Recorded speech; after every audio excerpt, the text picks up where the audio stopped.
আল্লাহ বলেন আমি যদি চাইতাম দুনিয়ার সব মানুষকে আমি আল্লাহ একত্রিত মুসলমান বানাইতাম। আমি যদি আল্লাহ চাইতাম দুনিয়ার সব মানুষকে ইমানদার বানাইতাম, কিন্তু আল্লাহ ডাক দিয়ে বলেন ওয়া মা কানা লিনাফসিন আন তুমিনা ইল্লা বিইذনিল্লাহ। আমি আল্লাহ সব মানুষকে ইমানদার বানাই নাই। ও দুনিয়ার মানুষ, আমি আল্লাহ কাকে কাকে ইমানদার বানাইলাম? আমি আল্লাহ যাকে পছন্দ করেছি, যাকে ভালোবেসেছি, যাকে চেয়েছি, আমি আল্লাহ তাদেরকে ইমানদার বানিয়েছি।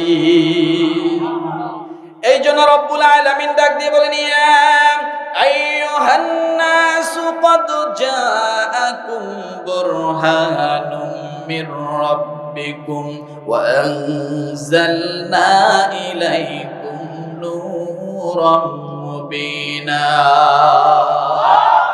রব্বুল আলামিন ডাক দিলেন হিন্দু মুসলমান বৌদ্ধ খ্রিস্টান জাতি ধর্ম বর্ণ নির্বিশেষে কামার কুমার জেলে দাতি doctor master conductor driver helper চাষারু মদারু জুয়ারু মুসারু রাজরানী ফকরানী পথে পড়া আদামরা কাঙ্গাল কাঙ্গালিনী সমস্ত দুনিয়ার মানুষকে আল্লাহ তাআলা একটা প্যান্ডেলের মধ্যে নিয়ে এসে, একটা পতাকার তলের মধ্যে নিয়ে এসে আল্লাহ একটা মেসেজ জানায় দিলেন, দুনিয়ার মানুষ তোমরা যদি দুইটা জিনিসকে আঁকড়ায় ধরতে পারো, কি হিন্দু কি মুসলমান কি বৌদ্ধ কি খ্রিস্টান, আল্লাহ জাতি কোনো ভেদাভেদ করেন নাই।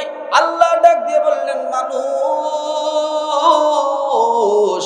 তোমরা যদি দুইটা জিনিসকে আঁকড়ায় ধরতে পারো, নূর নামের একটি কিতাব, বুরহান নামের একজন নবী, এই দুইটাকে তোমরা যদি আপন বানায় নিতে পারো, এই দুইটাকে তোমরা যদি মহাব্বত করতে পারো, এই দুইটার সাথে তোমরা যদি সম্পর্ক করতে পারো, আমি আল্লাহ তোমাদেরকে আমি আল্লাহ তাআলা দুনিয়ার জমিনে দামি বানাবো, কিয়ামতের ময়দানে আরশের নিচে মেহমানদারি করাবো, এরপরে আমি আল্লাহ তাআলা হাতে ধরে আমি আল্লাহ জান্নাতের ফয়সালা করে দেব। আরো জোরে আরো জোরে জোরে জোরে। কয়টা জিনিস? কয়টা জিনিস? দুইটা জিনিস। বুরহান নামের একজন নবী, নূর নামের একটি কিতাব।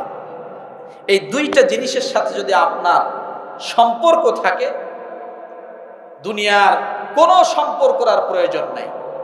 এই দুই সম্পর্ক আপনাকে দুনিয়ায় শান্তি দিবে, কবরে শান্তি দিবে, কিয়ামতের ময়দানে উঠবেন, আল্লাহ দয়া করে বলবে এরা আমার মেহমান, আরশের নিচে আল্লাহ ছায়া দিবে, এরপরে আল্লাহ নিজ হাতে মেহমানদারি করাবে, এরপর বলবে বান্দা আর এখানে দাঁড়ায় থাকি লাভ নাই, আগে তোমাদেরকে জান্নাতে ঢুকাই দেই, তারপরে বিচারের ফয়সালা করি।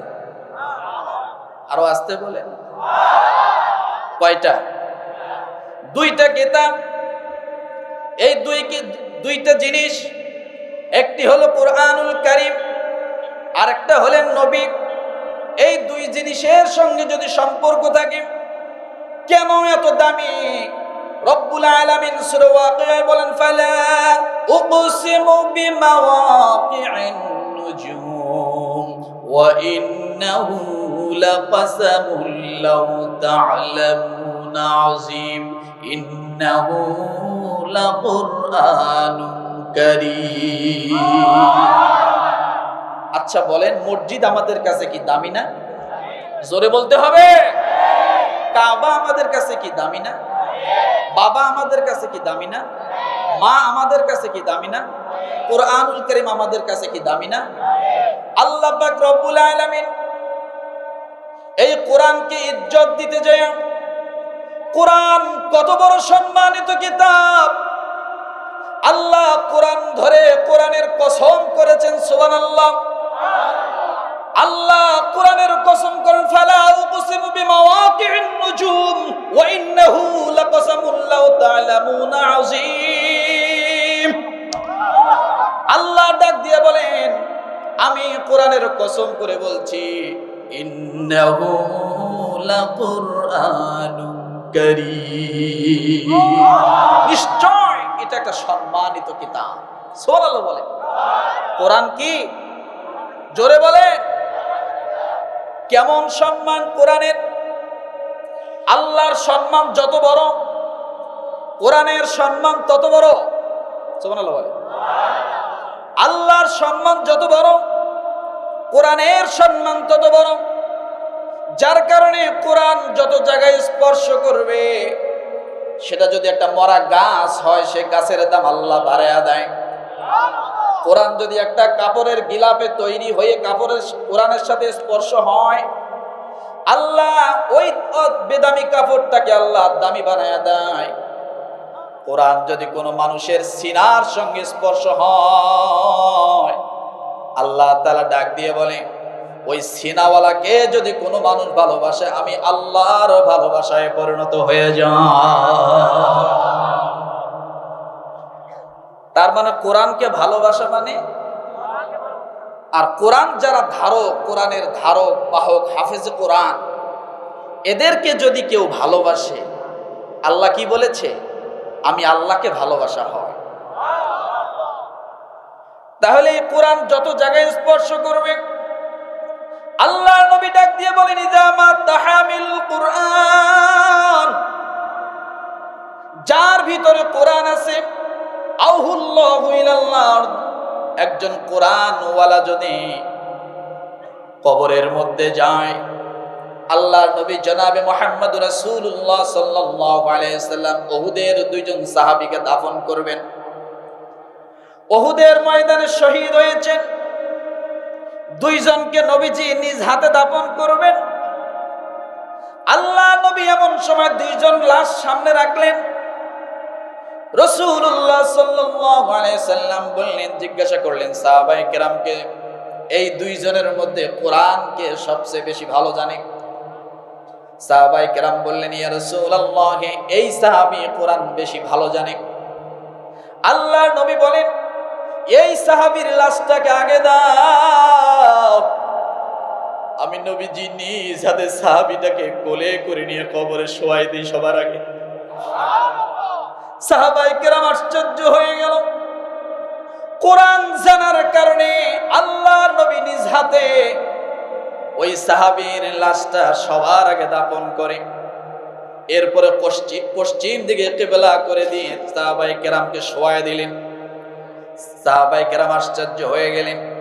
আল্লাহর নবী বলেন, কোরআন জাননেওয়ালা যত জায়গায় থাকবে, তত জায়গায় তোমরা আগে কোরআনওয়ালাকে সম্মান করো। এটা আমার আল্লাহর অর্ডার।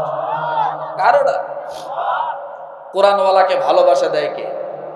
জোরে বলেন। ওয়ানাজ্জালনা আলাইকাল কিতাবা তিবয়ানাল লিকুল্লি শাই। এটা কেমন কোরআন, এটা কেমন কালাম! ইল্লাল্লাহ একটা বই লিখেছেন, একের ভিতরে 5, একের ভিতরে 10, একের ভিতরে সব, এরকম বই কিছু আছে না বাচ্চাদের? রব্বুল আলামিন বলেন, এটা সাধারণ দুনিয়ার জাগতিক শিক্ষার জন্য একের ভিতরে সব নয়। এটা দুনিয়া থেকে নিয়ে আখিরাত পর্যন্ত, জান্নাত পর্যন্ত একজন মানুষের যাওয়ার জন্য, চলার জন্য যা দরকার আমি আল্লাহ সব কিছুর ভিতরে দিয়েছি। ওয়ানাজ্জালনা আলাইকাল কিতাবা তিবয়ানাল লিকুল্লি শাই ওয়া হুদান ওয়া রাহমাতান ওয়া বুশরা লিল মুসলিমিন। এটা শুধু জীবন বিধান না, ওয়া হুদা, এটা হেদায়েতের বাণী। কিসের বাণী বলেন তো? এটা কিসের বাণী? হেদায়েত শব্দের অর্থ কি? এক কথায় জান্নাতের সার্টিফিকেট। যে ব্যক্তি হেদায়েত পেল, সে কি পেল? সে জান্নাত যাওয়ার উপযোগী হয়ে গেল। কথা ঠিক না? এরপরে এটাকে বলা হয়েছে রহমত। এরপরে বলা হয়েছে মুসলমানদের জন্য এটা একটা সুসংবাদ। কথা ঠিক না? ও মুসলমান, এটা কেমন রহমত! দুইজন হাফেজ আর একজন হাফেজা। একজন হাফেজ সাহেব আল্লাহর 30 পারা কালাম বক্ষের মধ্যে ধারণ করেছে। আলিফ লাম মিম থেকে নিয়ে শুরু করে মিনাল জিন্নাতি ওয়ান নাস পর্যন্ত হাফেজ সাহেব পুরা কোরআনুল কারীমের হাফেজ হয়েছে। আজকে নজর দিয়া হাফেজ সাহেবদের দিকে একটু তাকায়া দেখবেন, মোহাব্বতের নজরে। যতক্ষণ তাকায় থাকবেন, আল্লাহর কসম ততক্ষণ সব হইতেই থাকবে। দেখবেন না বাচ্চাদেরকে মহব্বতের নজরে একটু তাকাবেন, বাচ্চাদের মাথায় কেমনে পাগড়ি দেয়। এটাই স্মৃতি হয়ে থাকবে, এটাই গুনাহ মাফের একটা কারণ হয়ে থাকবে। আমি প্রায় জায়গায় বলি, নরসিংদী জেলার পাঁচদোনা থানায় একজন হিন্দু ভদ্রলোক শ্রীযুক্ত বাবু গিরিশচন্দ্র সেন পুরা কোরআনুল কারিমের তরজমা লেখছেন নিজে বেটা। কতটুকু এলেম আর জ্ঞান থাকলে তরজমা লেখা যায়। তরজমা লেখলেন ঠিক, কোরআন বেচারা বুঝলো, কিন্তু জীবনীতে কোরআন মেনে নিল না। তাহলে ইশারা থাকতে হবে কার? কার? ওয়ালাউ শাআ রাব্বুকা লাআমানা মান ফিল আরদি কুল্লুহুম জামিআ।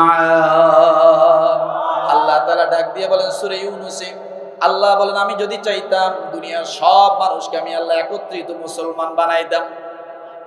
আমি যদি আল্লাহ চাইতাম দুনিয়ার সব মানুষকে ঈমানদার বানাইতাম, কিন্তু আল্লাহ ডাক দিয়ে বলেন ওয়া মা কানা লিনাফসিন আন তুমিনা ইল্লা বিইذনিল্লাহ। আমি আল্লাহ সব মানুষকে ঈমানদার বানাই নাই। ও দুনিয়ার মানুষ, আমি আল্লাহ কাকে কাকে ঈমানদার বানাইলাম? আমি আল্লাহ যাকে পছন্দ করেছি, যাকে ভালোবেসেছি, যাকে চেয়েছি, আমি আল্লাহ তাদেরকে ঈমানদার বানিয়েছি। কি করেছি বলেন? তাহলে ঈমানদার হওয়া এটা কার ইশারা? এখানে আসতে পারা এটা কার ইশারা? আল্লাহর ইশারা। আপনি কিছুক্ষণ সময় লেগে থাকেন, আল্লাহ হয়তো তার ফেরেশতার মজলিসে আপনার বিষয়ে আলোচনা হচ্ছে, আল্লাহ ডাক দিয়ে বলে ফেরেশতাদেরকে, ও ফেরেশতারা, আমার এই বান্দাগুলো কি চায়? বলে আল্লাহ এই বান্দাগুলোর ধান চাল গম কিছু চায় না, আলু পেঁয়াজ পটল কিছু চায় না। বলে কি চায়? দুনিয়ার ক্ষমতা চায় না। আল্লাহ বলে কি চায় বলো? ফেরেশতারা ডাক দিয়ে বলে আল্লাহ এই মানুষগুলো আপনার কাছে মাফ চায়। আল্লাহ ডাক দিয়ে বলে এরা কি আমাকে দেখেছে? বলে না আল্লাহ, এরা আমাকে দেখে নাই, আপনাকে দেখে নাই। বলে যদি দেখতো তাহলে দিনটা 24 ঘন্টা আপনার কাছে ক্ষমায় নিয়োজিত থাকতো, ক্ষমা পাওয়ার জন্য নিয়োজিত থাকতো। আল্লাহ বলে এরা কি জান্নাত দেখেছে? বলে না দেখে নাই। যদি দেখতো তাহলে আরো কি পরিমাণ অগ্রসর হতো।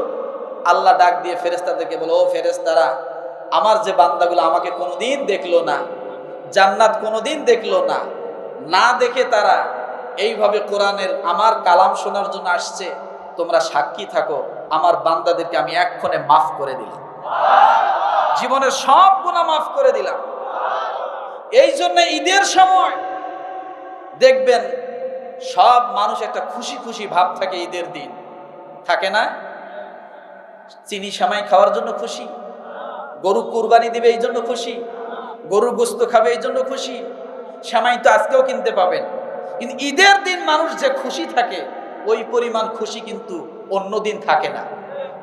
একটা জামা কিনতে পারে নাই, তারপরও জামাটা কোনো রকম ধুইয়া ইস্তারি করে ওইটাই নতুন মনে করে গায়ে দিয়া ঈদের জামাতে আল্লাহর বান্দা মন খুশি নিয়ে চলছে। চলছে কি চলছে না? এই খুশি কি চিনি সেমাই খাওয়ার, গরুর গোশত খাওয়ার? বলে না। কেন খুশি? আল্লাহ রাসূল সাল্লাল্লাহু আলাইহি ওয়াসাল্লাম বলে এই জন্য খুশি, তারা যখন ঈদের জামাতে অংশগ্রহণের জন্য বাড়ি থেকে বাইর হয়, আল্লাহ তাআলা সঙ্গে সঙ্গে জীবনের সব গুনাহ মাফ করে বেগুনাহ মাসুম বানায় দেয়। আর মানুষের শরীরে অন্তরে যখন গুনাহ থাকে না, মানুষটি এমনি সব সময় প্রফুল্ল থাকে। কি থাকে বলেন? খুশি থাকে, আনন্দ থাকে। তাহলে আমরা এখানে যারা আসছি খুশি না বেজা? খুশি না বেজা? হতে পারে জীবনের সব গুনাহ মাফ। কেমন গুনাহ মাফ বলবো? আমি প্রায় সময় বলি স্মরণ করে দেওয়ার জন্য। রব্বুল আলামিন ডাক দিয়ে বলেন সূরা ফুরকান, ফাউলাইকা ইউবাদদিলুল্লাহু সাইয়্যাতিহিম হাসানা ওয়া কানাল্লাহু গফুরুর রহিমা। আমার জীবন, আমার মরণ, আমার বন্দেগী ইয়া ইলাহি, ইয়া ইলাহি কবুল করো আমার বন্দেগী। আমার জীবন, আমার মরণ, আমার জিন্দেগি। কুল ইন্না সালাতি ওয়া নুসুকি ওয়া মাহইয়ায়া ওয়া মামাতি লিল্লাহি রাব্বিল আলামিন।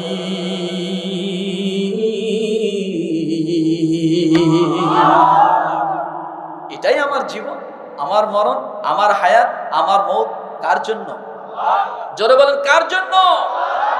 সব আল্লাহর জন্য। আমরা এখানে আসছি কার জন্য? কথা বলেন, কষ্ট হচ্ছে নাকি?